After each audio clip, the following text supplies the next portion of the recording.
Hey, Hi. this is Camille and I'm Kent, and we started a YouTube channel talking about the adventures that we're going to have as empty nesters.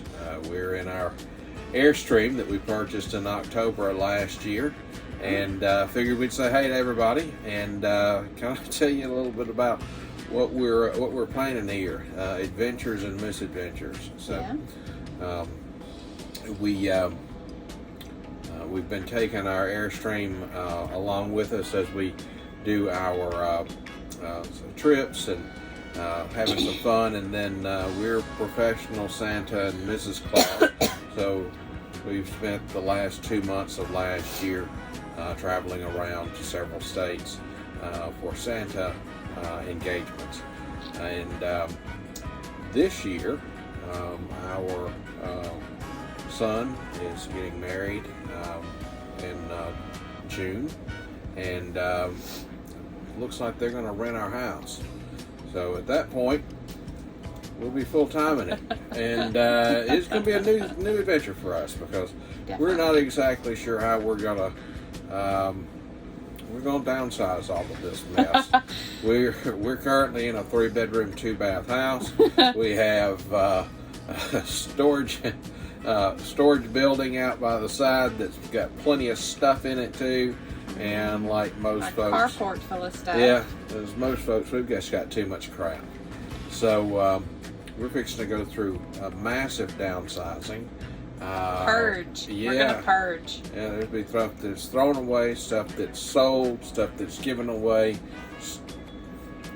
things that we feel like are critical we'll be putting into storage. We do have a climate controlled storage unit that we've secured, so we'll be slowly moving into that with certain belongings. I don't know, we're kind of trying to figure out what we're going to do with clothes, and we obviously don't want to carry all of our clothes with us. There's simply not enough room, even though there's tons of storage in our Airstream. So we're thinking we'll be having to visit the storage unit in between seasons. I don't know. I mean, what do you? Yeah. I mean, that's kind of the plan, is that we will do a great big purge, and then kind of pack up for what we need in the current season, and then as we move around and kind of travel, we can see more of what we do need and what we don't need, and we will be able to even get rid of probably some more stuff after a few months, and then switch out clothes as things go around. We will have to make wise choices as we decide to go full time, because we like to travel to all different places, so at any given time we may need summer and winter clothes at the same time, so I think that is going to be one of our biggest things. One thing that I am, I guess, most concerned about is figuring out like kitchenware, cooking and dishes, things like that, because we both enjoy cooking a lot, and now we have a full kitchen with lots of space, lots of countertops, lots of cabinetry. And so downsizing to the Airstream, we have a convection microwave, air fryer, oven, and then a 3-burner gas stovetop. And I don't have a problem cooking in that situation. What I'm concerned about is if you're cooking a lot on the gas stovetop, you're constantly going to be cleaning, because you've got a lot of like food evaporation and things like that. Micro droplets of Yeah. grease or something like that. Yeah, just anything like that. And so Now I you're am dealing with a concerned metal about that. interior that you've got to constantly clean. Yeah. So I am concerned about, that's probably my biggest concern. Yeah. I can get rid of a lot of stuff. I'm not a person that holds on to or has a lot of things don't hold sentimental value for me. I'm just not that way. And so I'm more about experiences and memories and relationships than I am about items. I have a lot of items, don't get me wrong, but I don't have trouble letting go of items. So, and we're making some changes. We're going from the working world to something that's a lot less structured. She retired last year from 2020 from teaching. She's been retired for a while. I haven't. I still have several businesses that I own and operate, so I'm self-employed. But there's a lot of structuring or restructuring that we're undergoing, so that I can operate those businesses in a different manner, but basically from wherever we are, using a data connection on the internet, which again that's going to be a struggle too. We've been looking at good internet solutions. So far, we haven't really settled on any for our mobile situation. I've been looking at Starlink. Pretty impressed with what I see out there, but the coverage is not where it needs to be yet because they're still building their satellite, low orbit satellite infrastructure. The mobile stuff that we've been using with our phones and with hotspots, that works great, but that's only if you're in an area where you've got good cell reception. Some of the places we go or have been, they haven't been able to get a cellular signal out. Campgrounds, they've got internet, but most of them don't have very robust internet for what we've seen at this point. So it's going to be a challenge. We're having to frequent coffee shops, not that we don't like coffee, but we like strong, super damn strong coffee, and we can make that better ourselves than going to a coffee shop. But I'd also not like to be held down into a coffee shop or someplace else, having to sit and do all of my business. So that's one thing there. I'm really concerned about that. I mean, it is because we might want to get up at 8 and have coffee and then work, at 9, but you got to travel to figure out where you're going to go. Or we might decide, hey, we're just going to stay in tonight and we're going to work from 8 until 10 p.m. where there are not a lot of places open where we can go and sit with our computers and do the kind of work that we need to do. So I think that is the logistics of that is going to be one hurdle that we're going to have to overcome. Yeah, and we want to be comfortable sometimes when we work too. I mean, it's been a long day. You've gotten finished with a lot of other things you've done. You're hungry, you're tired, you really don't want to go back out. Yeah. You'd rather sit around in your loungy pants, as we call it. That's right, in our loungy pants.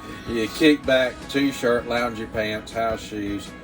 Put the heater on if it's cold or outside or whatever, and crank a few things out. You just want to be comfortable a lot of times because of the situation of being able to work from a computer or cell phone with internet connection.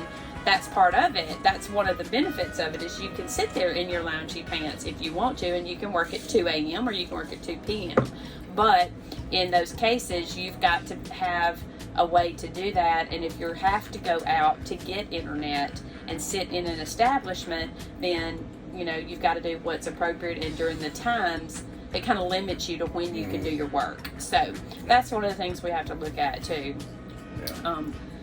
I personally have some hobbies that I enjoy, a couple of hobbies that I enjoy, and so I'm going to have a little bit of a hard time kind of downsizing, I think, that stuff. I've got to really learn how to pack that stuff and really minimalize what items I want to use for that.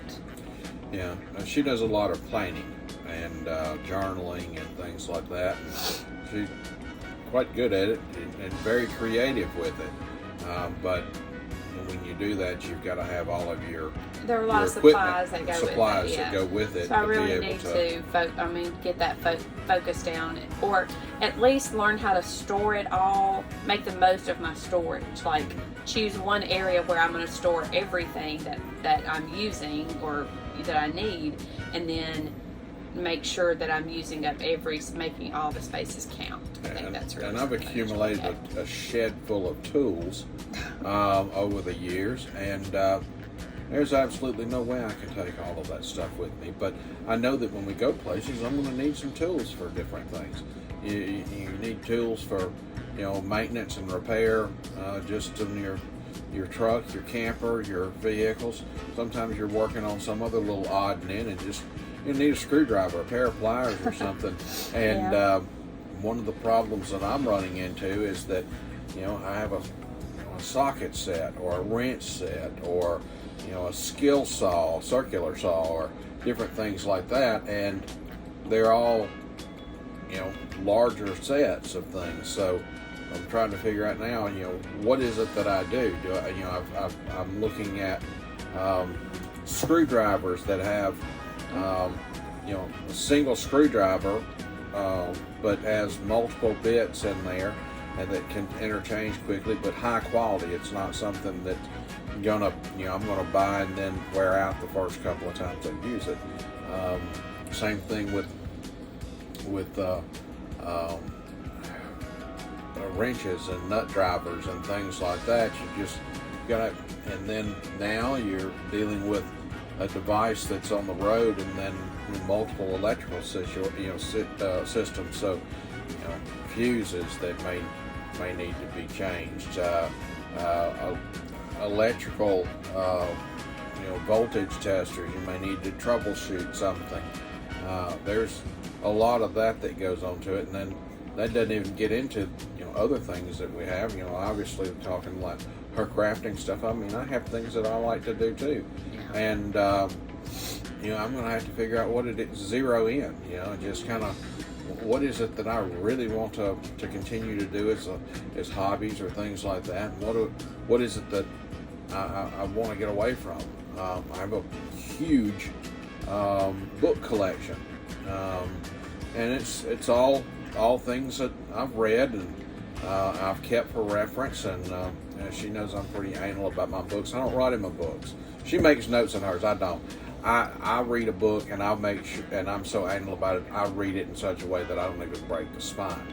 I've got books that are 20-something years old that look like they've never been read, that they've come right out of the, from the publisher. And I've got to figure out what to do with that stuff. Now, I don't need it. I don't need to keep them. I certainly don't need to put them in storage. I mean, that's just wasted space. So what is it that I'm going to do about things like that? It's not novels or anything. It's information that I like to read on things that I can learn from. Or she enjoys novels and things that are more entertaining, and I don't really get into all of that. So now I'm going to have to do something with books that I probably couldn't find again, but so it's a hard choice for me. We both love being outdoors, so we've got to have some of our basic gear to hike and to camp and do things like that. And even though we're in an Airstream, we can camp, but we like hammock camping. And there are times that I'm sure we're going to want to go take a hike and go someplace and take the dog and backpack and and throw the hammocks up not far from a waterfall or something, and probably stay out in the woods and the outback for 2 or 3 days or something like that, and then come back to home base, which is the Airstream. What do we do with the Airstream while the kids are renting the house? If I need to be stationary in a town somewhere, then we've got to find a place to park it and have water and electric and sewer connections. Yeah, because we can't boondock for the whole time. Yeah, we can't do that. And then local in our area, you know, the local campgrounds are basically state parks or things that are operated by the Corps of Engineers, and you can't stay for more than 14 days. And then you have to pack up and move to another campground and be gone for several weeks and then come back. So there are some things there that are going to take some adjusting where we're concerned to that. There are no campgrounds in our area that allow long-term staying. And the couple that we did find that we even remotely close, well, it looked like people had been there for a seriously long time. And I'm sure they're great folks, but it didn't look like the area was well kept. And it didn't look like issues. Yeah, it didn't look like it was conducive to a living environment that we wanted to be in. Let's just say that. So there are a lot of things that we're going to have to work out, and we decided that, you know, while we're doing this, why not start a YouTube channel? And there's so many people out there that are wanting to go to an RV life, a nomadic type thing, a digital nomad, and I guess to some degree, you know, even though we're a little older, we're going to be becoming digital nomads for all intents and purposes, because a lot of the things that we're going to be doing are basically online.